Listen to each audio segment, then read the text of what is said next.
Praise the Lord, everybody. Welcome to On Point, the number one Saturday morning Christian-based call-in talk show in America, live every Saturday morning from 9 a.m. to 10 a.m. on any smart device at David G. Evans, the number one. That's at David G. Evans, the number one.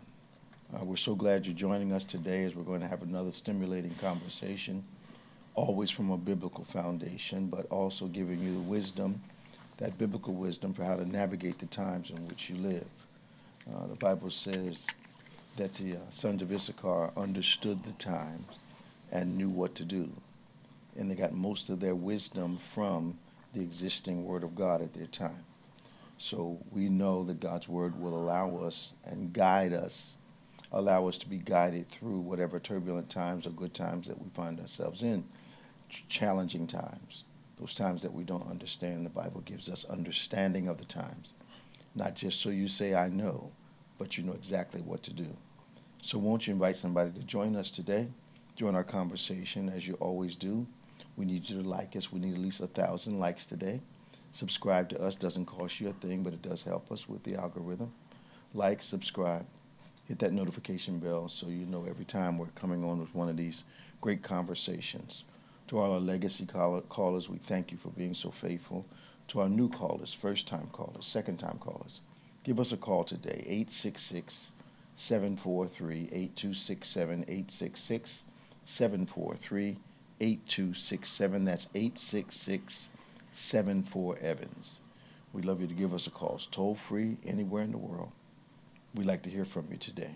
Of course, joining us once again is our world-famous co-host, Reverend Nicholas A. Smith. Good morning. Hey, man. How you doing? How you doing? We got a studio audience today? Yes. Yes. Clap. No, I'm playing. A studio audience. So, there's a lot going on. We might as well get into it. Something that has had my attention, of course, has been the Epstein matter. Mm-hmm. And we understand how heinous the entire situation is. Mm. But I wonder who's handling on the administration side the management of this issue. I would think they would try to manage it in a way to minimize involvement and responsibility. Mm-hmm. But they keep doing things that signal we have to do whatever we need to do to hide this. I wonder, especially from the nationalistic Christian national people, the evangelicals, I wonder how they're going to fix in their minds and explain away that Miss Maxwell has been moved to a country club enclosure, no gates, no restrictions, walk on and off like you want to. How they're going to justify that even when the facility is not allowed to take child molesters. Okay. It looks like no one's driving this bus. And every move they make is incriminating them even further. So I think even the most ardent supporters at this time are admitting to themselves they're trying to hide something. Yeah. Well, common sense to me, and I'm ready to be corrected, if it was an opponent, there'd be no need to try to hide anything. Yep. Somebody they didn't like, there'd be I'm sure they would release everything that was there.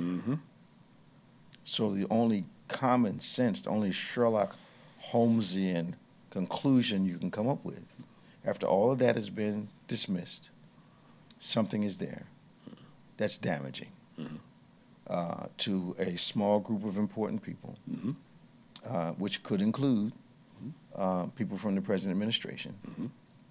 And I'm not sure if they can dig their way out of this one now.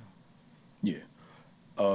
To me, partially, could be wrong here. Part of their hubris, if you're used to getting away with things, Absolutely. they kind of have this assumption that eventually it'll go away. Yeah. Problem is, their folk don't want this to go away. Well, No. a portion of this base, Right. put it that way. the don't most want this to radical go. side of the base. Yeah, they're like, whatever. There seems to be a line Yeah. drawn right here. Yeah. You know, just no. That's too far. Yeah, that's no. We're not doing it. And I think the Maxwell thing is going to add more fuel to the fire than because it's so obvious they're trying to protect someone. Mm-hmm. Okay. Yeah, and try to keep things set because if it was the Clintons, Oh, they would have went. You know, if it was anybody but anyone from the present administration, yeah, it'd be all over. Yeah. But there are people who are like, look, they said this is too far. Y'all need to have an explanation for this. You said you were going to release it. Release it. And now you're going against your word. But, I mean, look, I'll give it to them. They know how to tout their narrative to help silence one they don't want. Yeah, but I think you can't create the narrative. Yeah. And then say it's a hoax. Right. That's what I'm saying. They're trying their best, but their folk are still saying, nah. And, again, it went back to the Epstein thing was pretty much quiet until Elon Musk made that tweet. And then all of a sudden, it blew up. And evidently he knows something. I mean, he had access to a lot of things that most normal people in the United States wouldn't have. But I feel like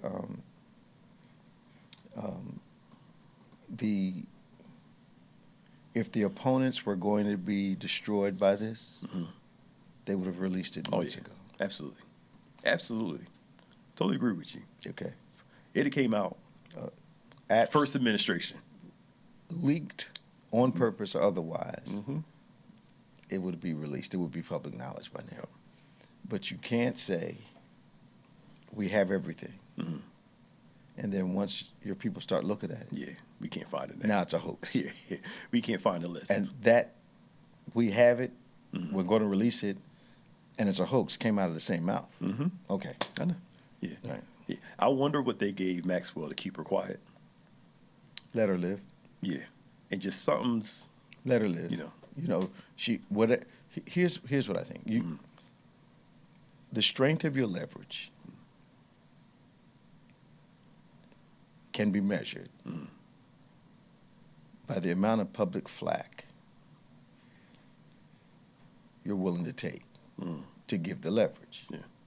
So she wants to be moved, and she wants to be moved to a place where corporate criminals go, where there's no chance of them running away. Yeah. So there's no gates, there's no bars, there's none of that. As a matter of fact, they have an interactive dog training program with the university, which is right down the street. So she's in an enclosure. She's on a campus, in a dormitory. Yeah. There are no violent criminals there.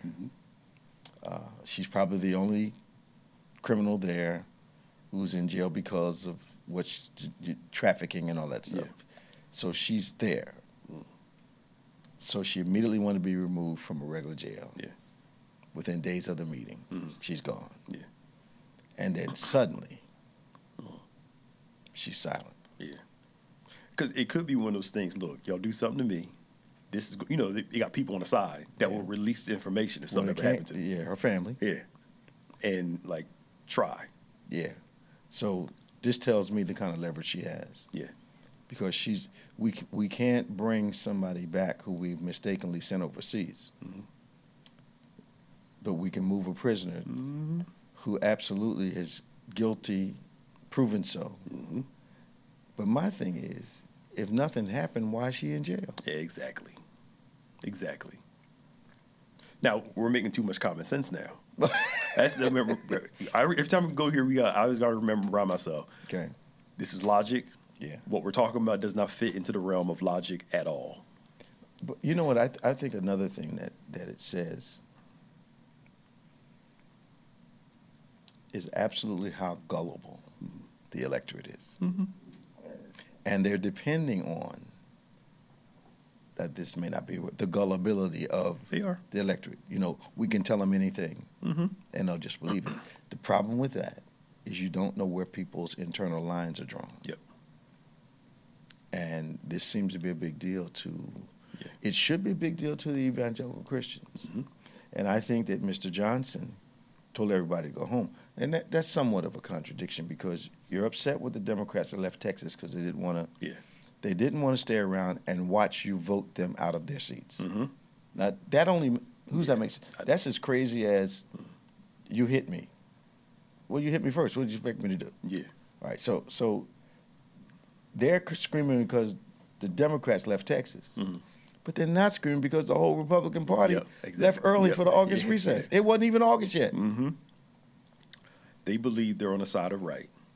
I don't believe whatever they do. I don't believe I'm talking about the right as race of power. Yeah, okay. That kind of power. Yeah, because they know they're wrong. Most of them know they're wrong, yeah. But it's my side is the right way. Power move. We're going to do what we want to do to maintain control. So all this stuff with the redistricting, the census, all that stuff, they're getting ready for 2026. Mm-hmm. So they make sure they don't lose those midterms. And I also think that they're fully aware. Mm. Maybe they underestimated the ire they want to create by putting all this stuff out. Because I actually think they would have had no midterm problem if they hadn't put Project 2025 in place before. Mm-hmm. But I think they decided that the timing of the implementation of all the things, they're taking away Medicare, this food stamps, all that other stuff, the timing of it, I think they thought, okay, let's do it afterwards.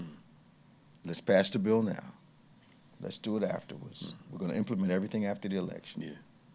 Yeah. But I think if they had just waited, they wouldn't have had a problem with the midterms. And they could have sped up the timeline after the midterms. But I continually think people think God is not moving. But if you look at the leaders that were corrupt in the Bible, it looked like they were getting away with stuff. Yep. From Egypt to Pharaoh to Saul, you name it. That silent hand of God. Yep. Unbelievable, man. He'll let stuff play out. Yes, sir. And the Book of Judges. Ups, downs, doing good, doing bad. Absolutely. He'll let it play out. And the hard part is waiting for God to let the timeline play out. Because the reality is that he's got to do something.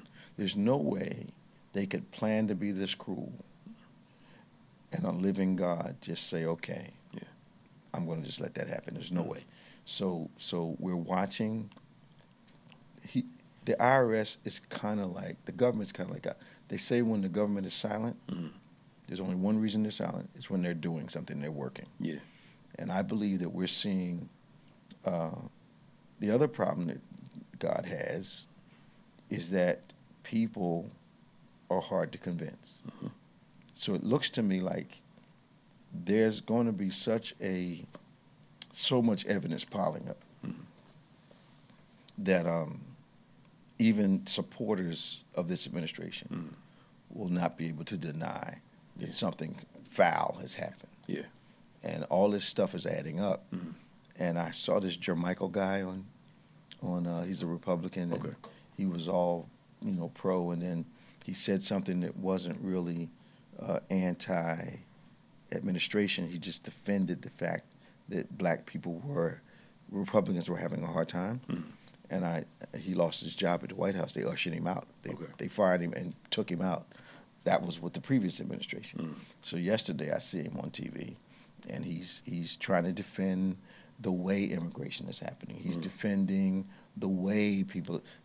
Nobody has a problem with we don't want criminals here, But if you don't want criminals here, you can't just talk about immigrants. Yes. Talk about all of them. And you talk about murders and heinous crimes. You cannot limit that to people of color. Matter of fact, the most spectacular stuff is normally done. Okay, so I'm finding it ironic that they're continuing to say, "I know you saw me do it. I know you heard me say it." But your ears are not telling you the truth. Yeah. Your eyes are not telling you the truth. Yeah. I know we have it on tape, but I need you to understand that entire conversation is taken out of context. Yep. The context is right thing to do. Yeah. It is taken out of the right thing to do. Yes. It's in the wrong thing and it's playing. So I just, and this redistricting thing, I've been listening to that very keenly. Mm-hmm. I've always thought if you know you can't win honestly, you're cheap. Yep. We're seeing it nationally displayed. They know they can't win honestly. Because Texas is 61% minorities. Yeah. Mm-hmm. There are more African Americans in Texas, in that state, than any other state in the country. Mm-hmm. Mm-hmm. 61% of the population. Yep. But the crazy thing is, the majority of Texas is conservative. Mm-hmm. They haven't voted for a Democratic governor in, I don't even remember, I can't even tell you the last time it was. The places that they're doing this is just those little small slivers of where Democrats are. Yeah. To me, it's like we're trying to totally get y'all out of here. They are. Which, again, is going to cause a rebellion from... But the rebellion's wrong. Yeah. See, that's what's blowing my mind. Mm-hmm. Okay, we're going to do it in California. Mm-hmm. You need to stand back and watch us do it. Mm-hmm. So now the radical people are not the folk in the Republican Party that are redistricting. Mm-hmm. The radical folk are the Democrats who are reacting to what they did, which is totally stupid.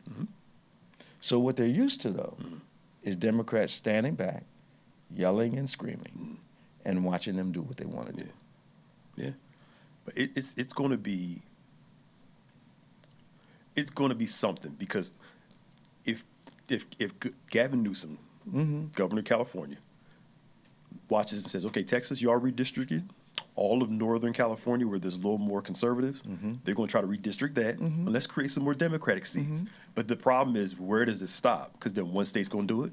Florida's talking about doing it. Well, it's going to be a nonstop. I think the problem power play. I think the problem is the states with the most seats are Democratic. So they're afraid that the Democratic states will do it, and there'll be nothing they can do about it. So what they really thought was going to happen, these guys are not going. They're just limp-wristed. They're just weak. They're not going to do anything. They'll scream, but they're not going to do anything to counter.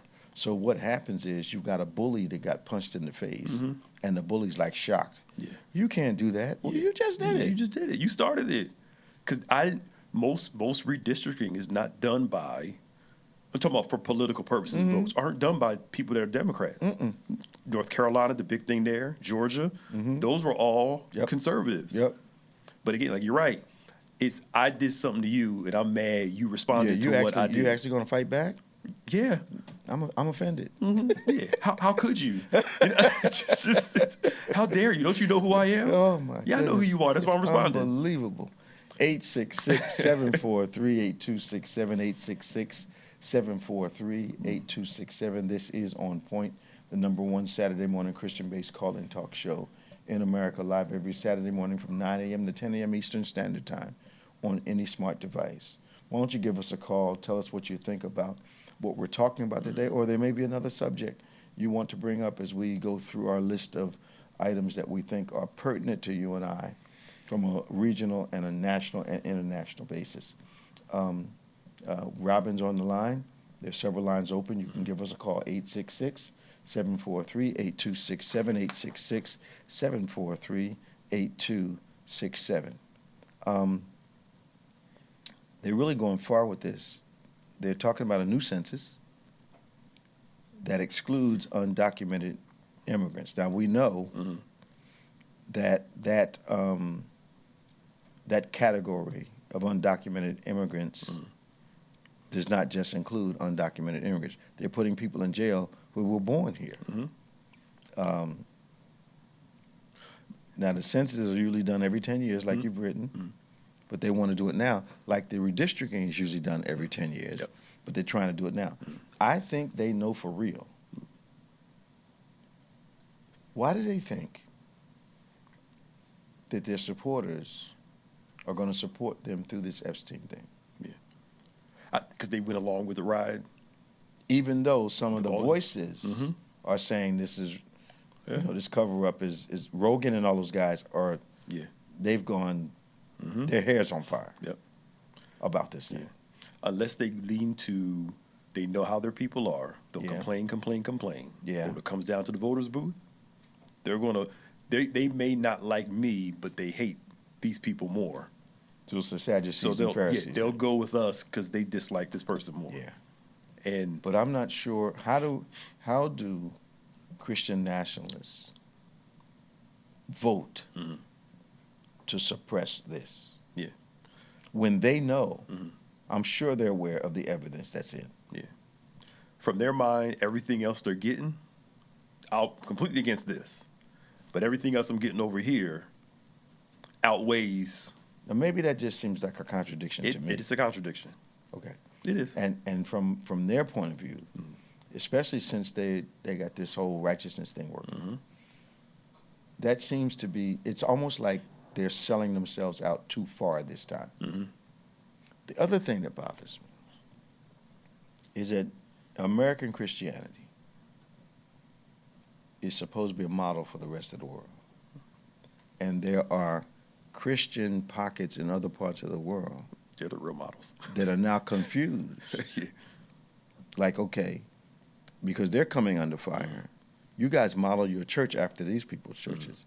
And you have these people like Speaker Johnson who I need to call my guys in New Orleans and find out about this guy because something about him. Yeah. Their brand of Christianity, Okay. calling it their brand for a reason, doesn't really line up to a proper scriptural interpretation. Oh, no. So that's why I call it their brand of it. Because I think can't they're really proof call texters. it. Yeah, they can't really call it Yeah. Jesus walking disciple No. Christianity. You know, the way they talk about their wives submitting, it's more about power than it is about Right. I'm with a partner. Right. Right. You know? Right.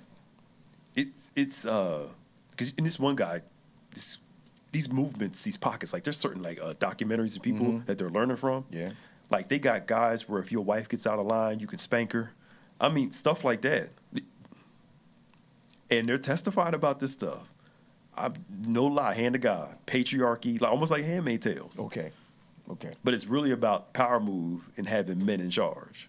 So do you think that, okay, so what they've done, like other groups have done throughout all history, is proof text their belief. But you have to ignore the other thing.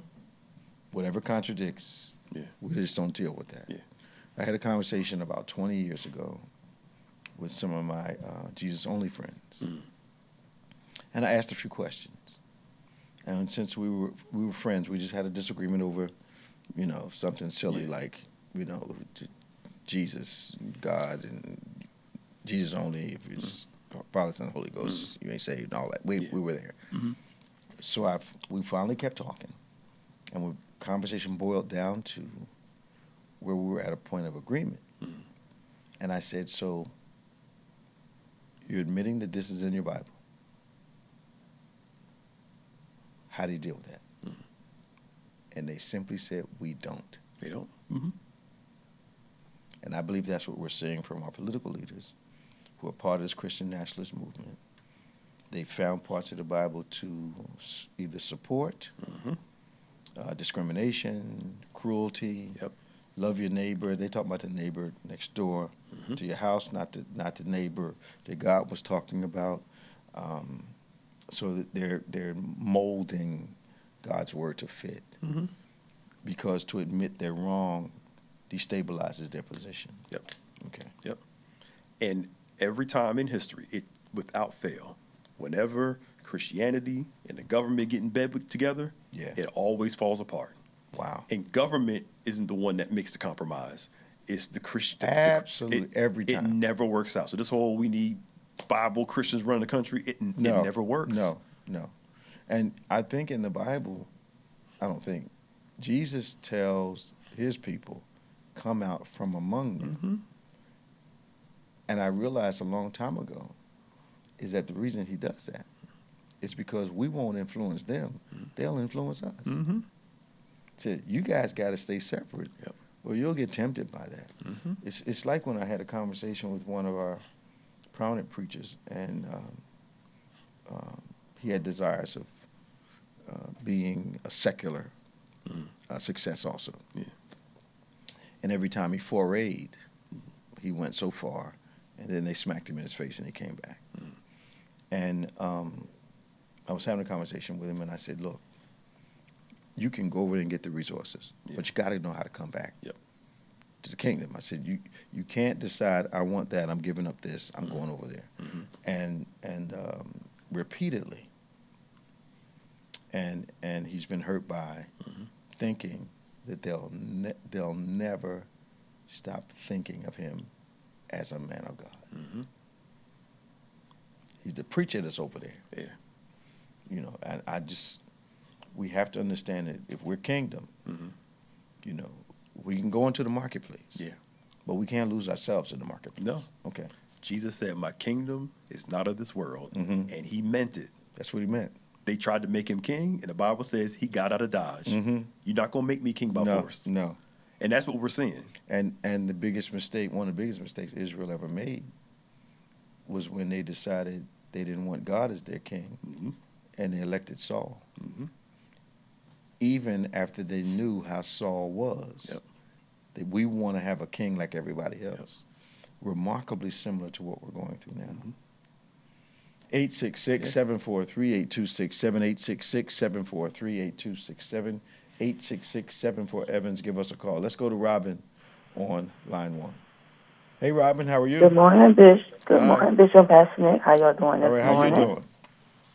I'm good. I'm enjoying the conversation, everything that y'all was talking about, and I'm telling you that Jasmine Crockett, man, she on fire. They're trying to get rid of her. I know. Her district is one of those districts they're trying to eliminate in Texas. I know, but it's not going to happen. It's not going to work. So, like you say, evil shall not prevail. Yeah, but people have to get involved. Yeah. You can't That's sit right. home. It's silly to complain, but exclude yourself from process.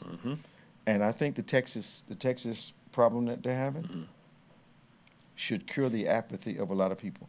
Because my feeling is, and I'm ready to be corrected, if your vote didn't matter, why are they going through all these changes to make sure you can? If your vote, but our people not getting They don't think like that.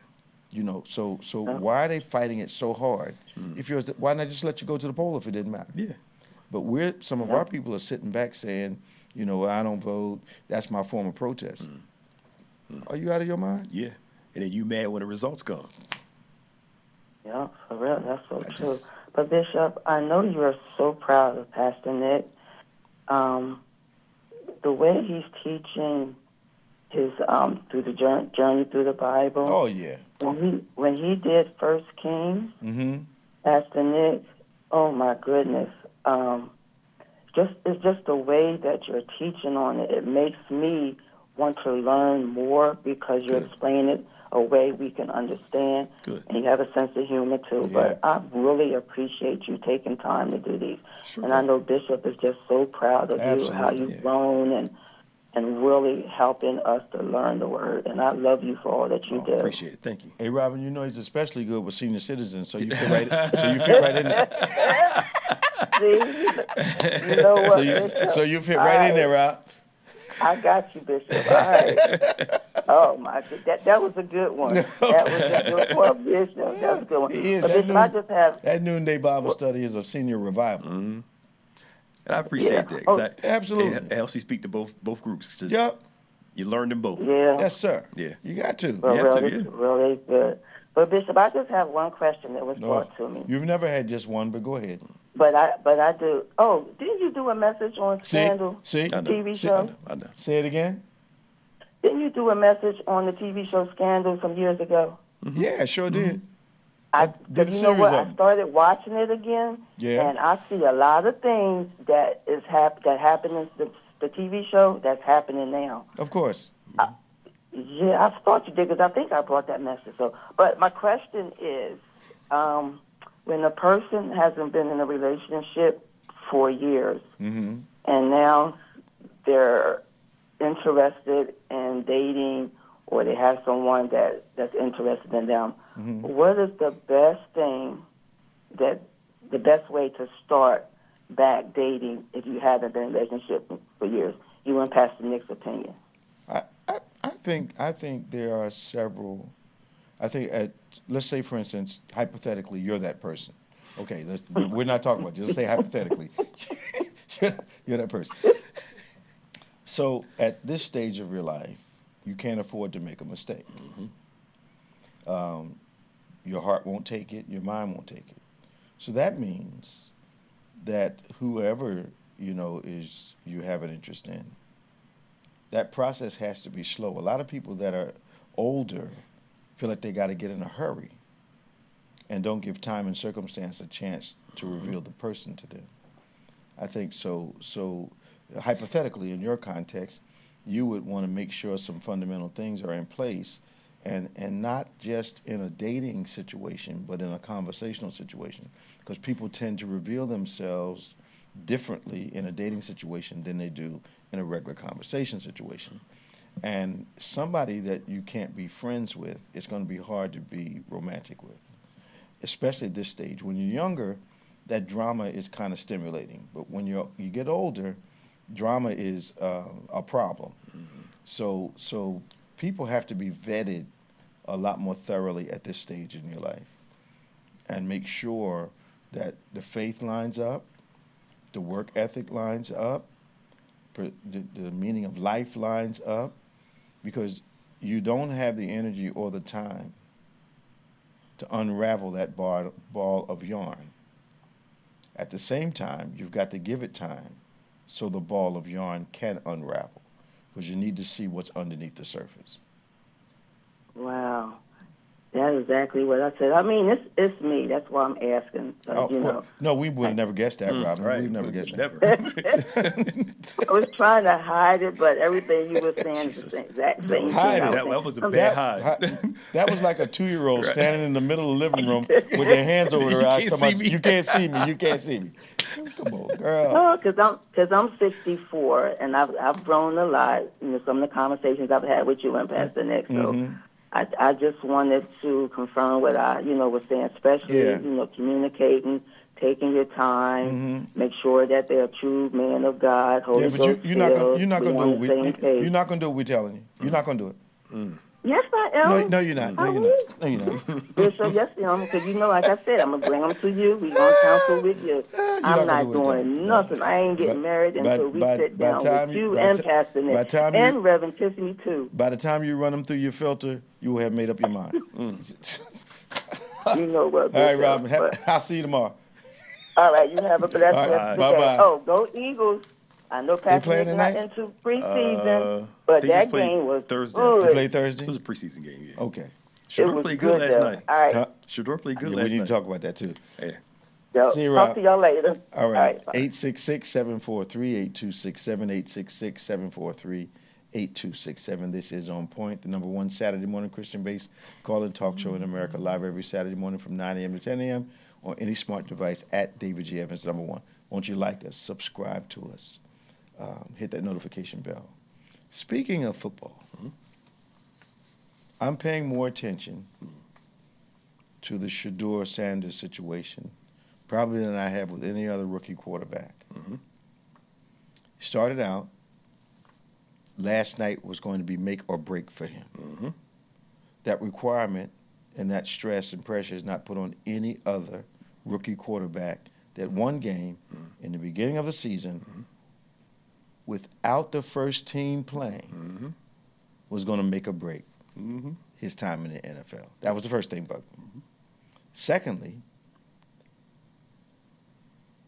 it was like, okay, he did good, but you give me the second team, watch this, who I have not played with or worked out with in practice. So you got the scrubs, if there's such a thing in the NFL. You got the JV. Put him in. Obviously, the other team has their veterans mixed in, all that stuff. I thought he did quite well. He controlled the game when he was in. And after they were well ahead, they took him out. Yeah, because they were down. 2 quarterbacks were hurt. Flacco wasn't going to play. He's 40 years old. He ain't going to play. They had to put him in. And they don't get this boy been playing since he was young. Who his father is, he is poised. He's The comments that I heard, Mm-hmm. I know full well. Yeah. The standard for evaluation. They couldn't deny the score. That first touchdown, tight window. That was a pro throw. And like, they saw it. Yeah. Couldn't deny the score. Couldn't deny his poise. Couldn't deny that he brought the team back after they messed up. They couldn't deny any of that. And he didn't want to talk too much about what had gone right. Yeah. So I got some things I got to work on. He's like, Dad, I'm sorry. I didn't play it the way I was supposed to. That's how, and he's always been like that.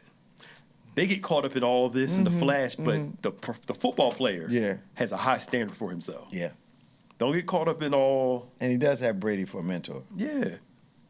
But that was probably one of the mostly high-rated preseason games. Because preseason, most people don't pay attention. Yeah, they watch a little bit of it. They paid attention. They paid attention last night. And that stadium was pretty packed last night for a preseason And with game. Browns fans, too. Yes. Because they was cheering. I'm like, it's an away game. Yeah. And they were in there cheering for him because he's that boy. He's good. And you're right. It's that you're putting expectation on a rookie quarterback.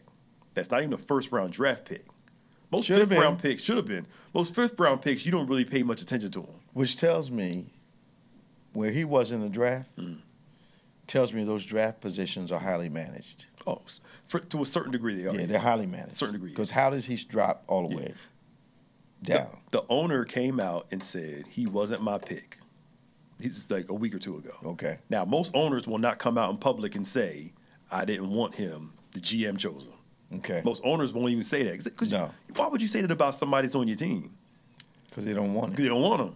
And that is the product of ownership conversations. That's not a low-level conversation. That's supposed to be behind the scenes. That's the most powerful leaders or the most powerful union in the world, the NFL, in their meetings.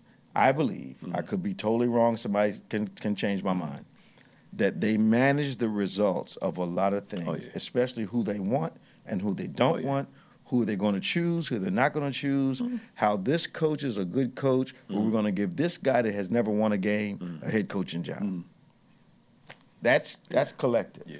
One guy, he used to be a Packers executive. He said there are things where they'll come to agreement on, but they're also highly competitive. Absolutely. And some will go against because I want to. At the end of the day, They I wanna want to win. win, and I want the money. I want the ratings. Which is and where all I that think stuff. this guy's Shador Sanders is going to end up. Yeah. Somebody's going to say, "The heck with you guys. I got to do what's right for my business." Yeah. And those guys understand that. But they like the collegiality most of the time. Yeah. But they're also used to people like Jerry Jones and those guys making their own decisions and going their own way. Because the thing is, they act like they don't want Shador, but they're using him for the ratings. They're using him for money. They got him on everything. His jersey was sold out. I think like the first day it came out. I mean, so it really is capitalism. I use you as long as I got you. Yeah. Even though if I don't want you. Yeah. And when I'm done with you. But I was like, what do you mean this is a make or break game for him? Yeah. You put him in with the second team against somebody's regular preseason team. He's never worked out with them. And you say this is make or break? You're trying to make him fail. But he's not going to fail. He's not gonna fail. He's gonna be It's all right. football. Yeah. He's going to be fine. Got Danny from Lauderhill. We've got Derek from Camden. Good morning, Danny. How you doing? Welcome to On Point.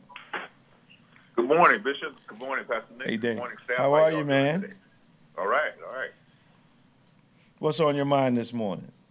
Oh, it's so much.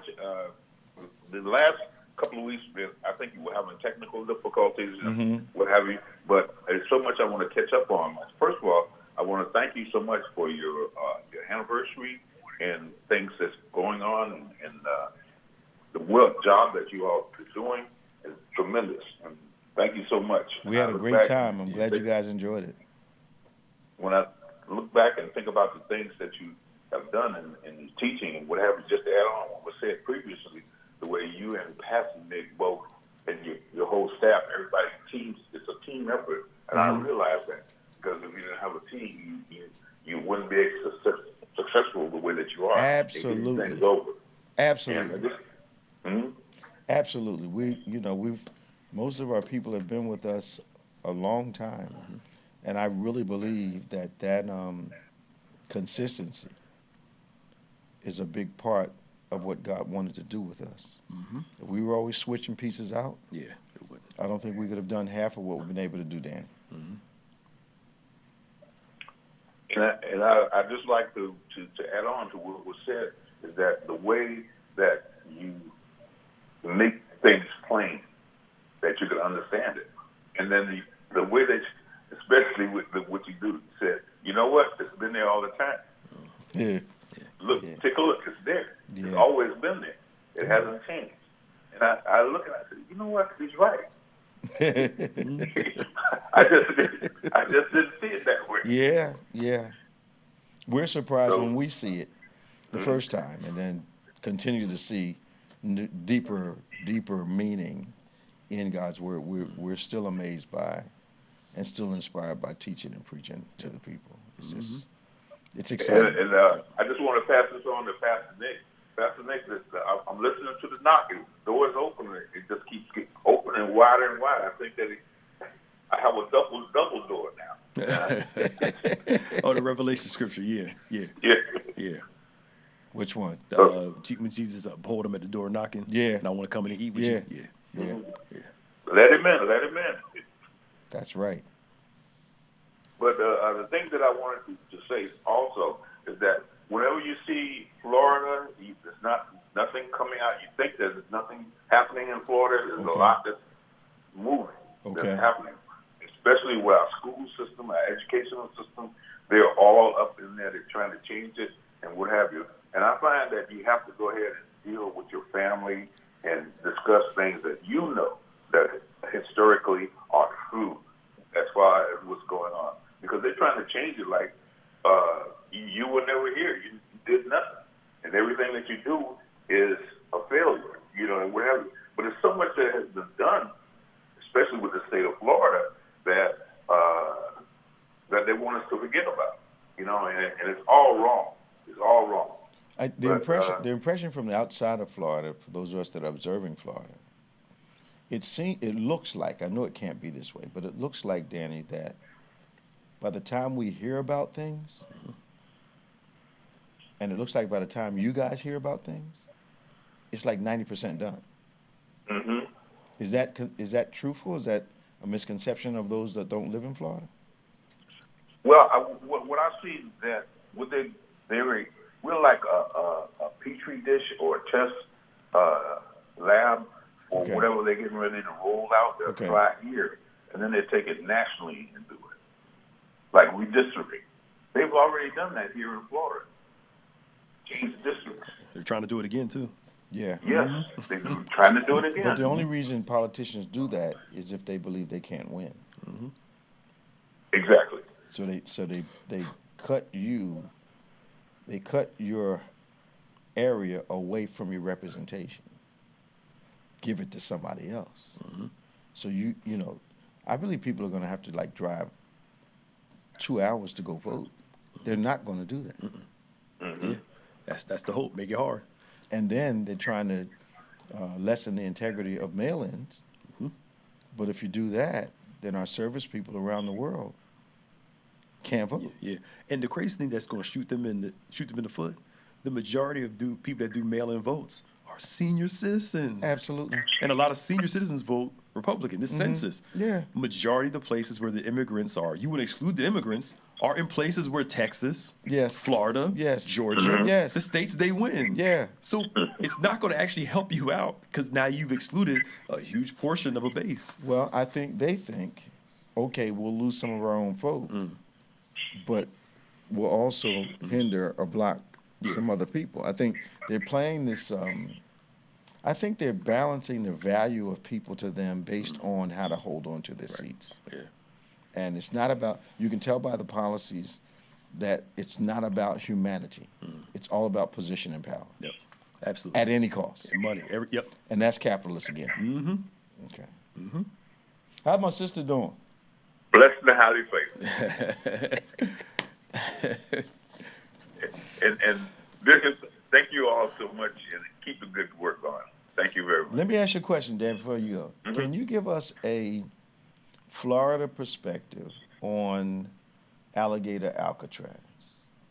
Oh, Okay, first of all, it's in the Everglades, deep in the Everglades. Okay. Deep, very deep.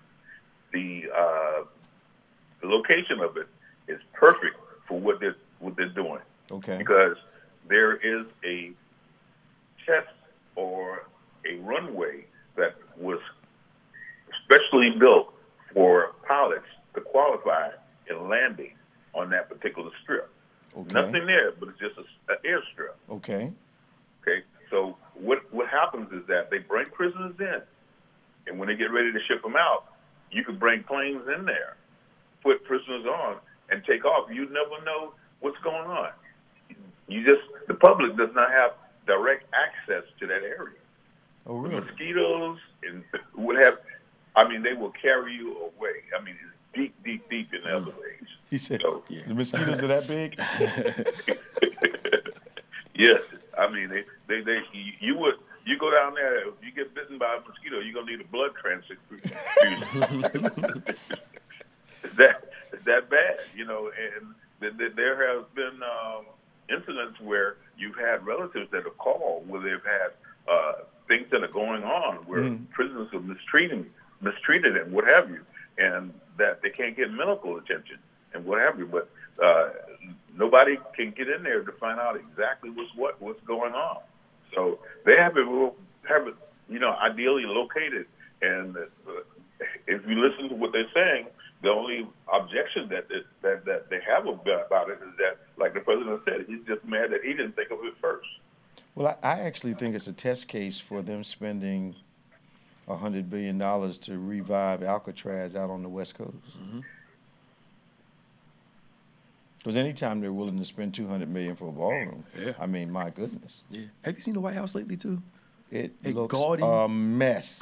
I'm like, what? All the gold accents and everything. It looked a mess. It looked like somebody hood went in there and decided, like, come on, man. I'm waiting on the shag carpet next.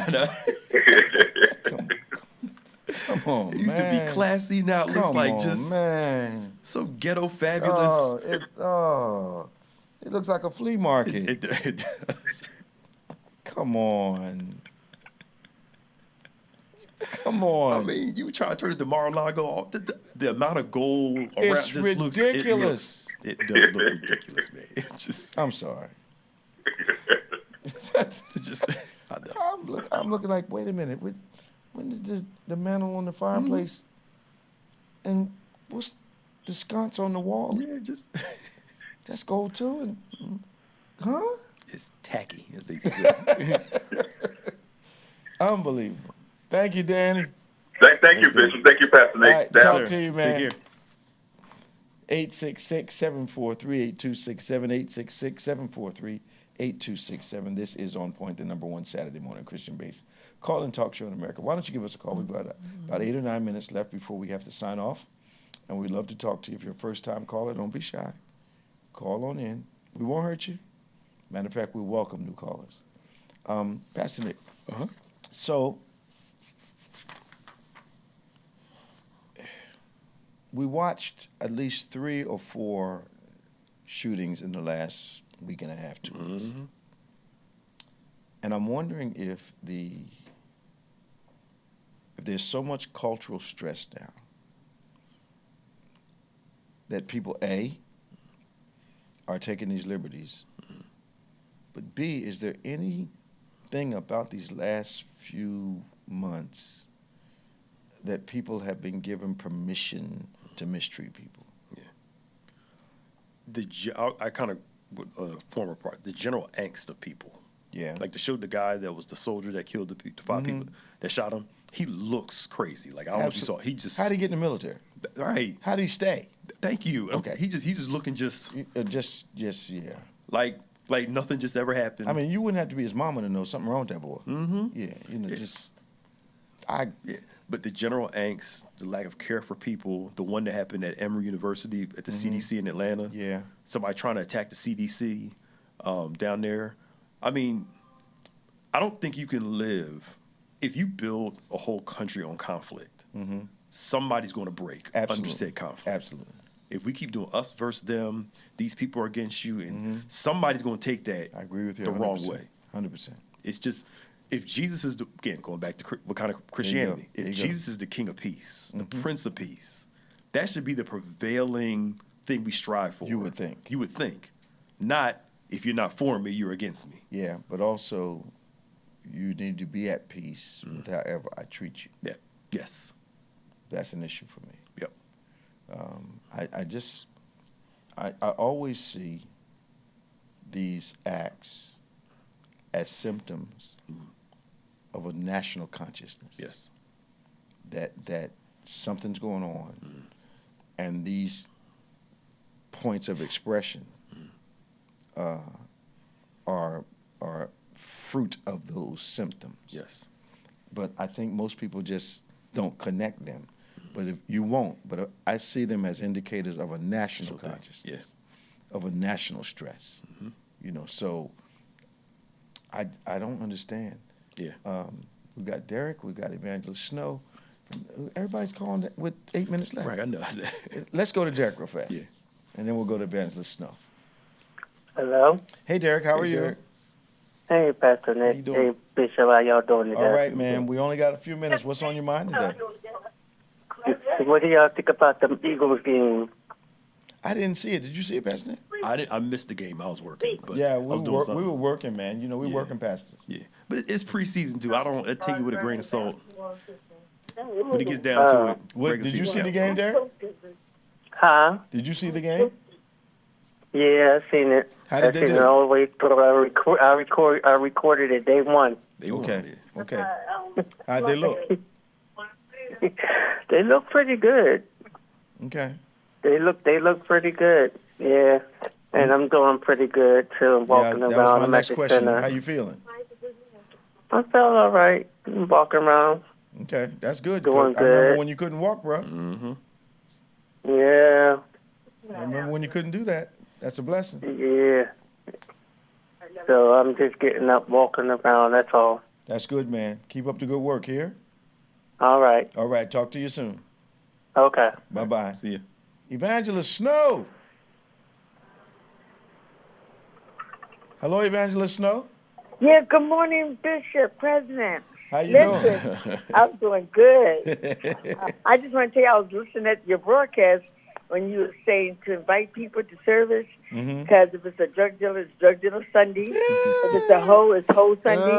Well, I was working 11 to 7 last night talking to a young lady. She said, I haven't been to church in a long time. I said, well, this Sunday is, I haven't been in church in a long time Sunday. And guess what?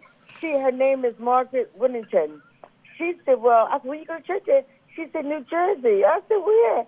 She said, Bethany. I said, you talking about the Bishop Evans? She said, exactly. She hadn't been in 3 weeks. Wow. I said, well, this is going back to church in 3 weeks Sunday. Yeah. So I thank you so much. That is so cool. I'm using it for everybody. Whatever you're going through, it's your Sunday. That's right. So thank you. Y'all have a great day. You too. Talk to you All soon. right, care. Bye-bye. All right. Bye-bye. That was Evangelist Snow from Wilmington, Delaware. We got about 5 minutes left. Small item.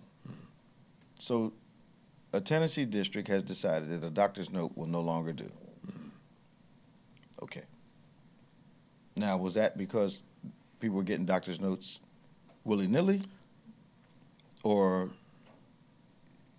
why do you have to be hospitalized in ICU in order to have a valid reason for not coming to school? And if you want people to come to school sick and they have something that other people can catch, that's a problem.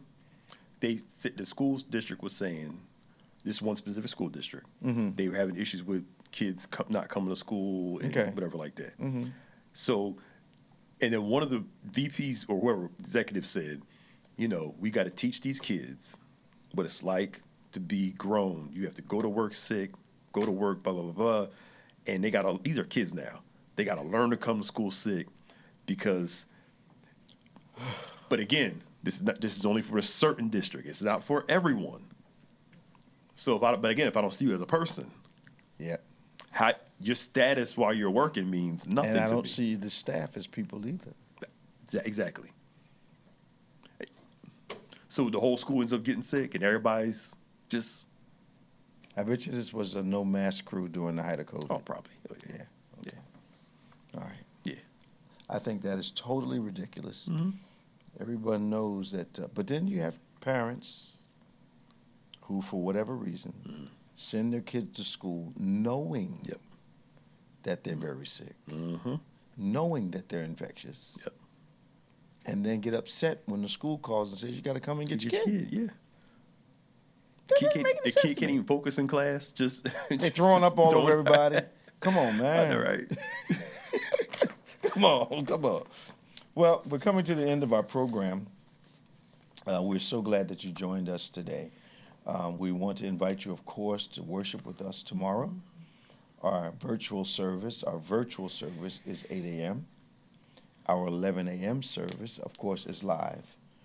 We'd love to have you join us here in Lindenwold, New Jersey, at Abundant Harvest Plaza. This is the home of Bethany Church. And we are a transformed nation. We want you to join us at 11 o'clock in person. There's nothing like it. I know some of you have gotten used to watching from home, but there's some elements in the service that cannot be duplicated in your living room. So you need to make it up your mind.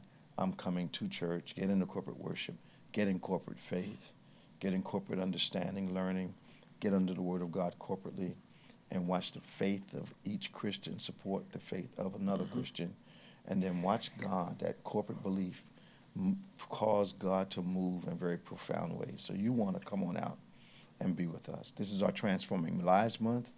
We're always soul focused, but we're like soul winners on steroids this month. We want you to bring at least 2 or 3 people with you. We prefer you bring 5 folk with you, and most of them either backslidden or unsaved. Someone that has a lot of questions. Bring them out. We love having guests. We want you to be here with us during our Transforming Lives Month. Every Sunday this month, every Wednesday this month, is each one bring one. We should do that anyway, but we're focusing on that, heighten that, because we believe in God for hundreds of people saved in this particular month. So come on out and join us. Music ministry's full blown. Our Women's Day is coming up on the 17th, I believe. We're going to have a wonderful time. Our Women's Day choir is up around 130 women right now, and they're singing very, very good. So we're looking forward to them trying to outdo us on Women's Day. When I say us, I mean the men. We want you to subscribe to On Pointe Podcast on YouTube.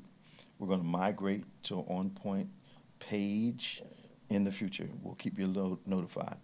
My latest book, Elevate, is out. You can come and buy it. Our bookstore's open today, or you can order it online. We want to make sure you understand that Power of God Plus is now on the market.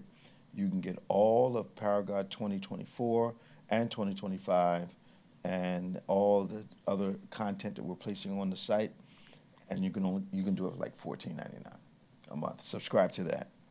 We want to pray with you, so send your prayer request to prayer at gotobethany.com. That's prayer at gotobethany.com. Subscribe to David G. Evans 1 and BBC of NJ. Also subscribe to DGEMS, that's David G. Evans Ministries, and On Pointe podcast platforms. For Pastor Nicholas Smith, for our studio audience of 3, we say God bless you. Remember, faith acts like a thing is so even when it's not so, that it might be so. God bless you, and we'll see you next time.